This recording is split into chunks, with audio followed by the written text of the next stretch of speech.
ఇప్పుడు అందిన వార్త, రేపటి నుంచి అమలయ్యే కొత్త రూల్స్ ఇవే అంటూ వార్తలు అయితే వస్తున్నాయి. వీటికి సంబంధించినటువంటి పూర్తి వివరాలు వీడియోలోకి వెళ్ళి తెలుసుకుందాం. వీడియో చూస్తున్న ప్రతి ఒక్కరు కూడా లైక్ చేయండి. వివరాలు కనుక వెళ్ళినట్లయితే, ప్రతి నెల 1వ తేదీన దేశంలో అనేక మార్పులు చోటు చేసుకుంటాయి. ఈ మార్పుల ప్రభావం నేరుగా సామాన్యుల జేబులపై పడుతుంది. SBI home loan offer state bank of India ప్రత్యేక గృహ రుణ ప్రచారాన్ని నిర్వహిస్తుంది.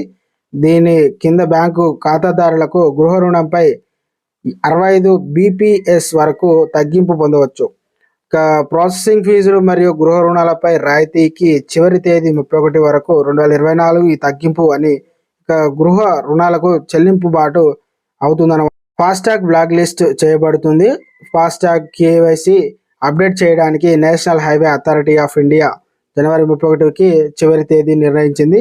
అటువంటి పరిస్థితి ఫాస్టాగ్ KYC పనిని ఇంకా పూర్తి చేయని వారు ఫాస్టాగ్లను నిషేధించబడతాయి లేదా బ్లాక్ లిస్ట్ చేయబడతాయి. కాబట్టి ఫిబ్రవరి 1న వినియోగదారులకు తమ తాజా KYCని తప్పనిసరిగా నిర్ధారించుకోవాలని దేశంలో దాదాపు 7 కోట్ల ఫాస్టాగ్లు జారీ చేయబడ్డాయి.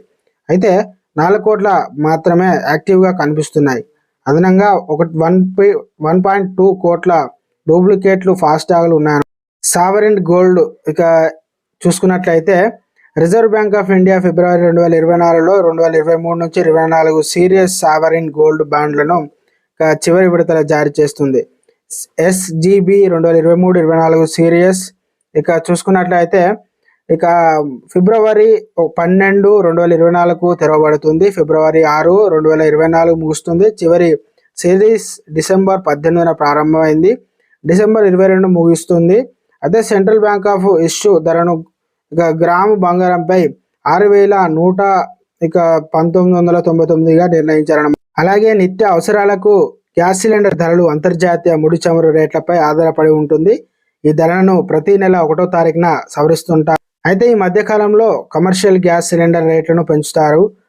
కానీ ప్రజలు నిత్యం ఉపయోగించే గృహ వినియోగ ధరలు మాత్రం స్థిరంగా కొనసాగుతున్నాయి. ఈరోజు తెలుగు రాష్ట్రాల్లో గ్యాస్ ధరలు ఎలా ఉన్నాయో ఇక్కడ చూద్దాం.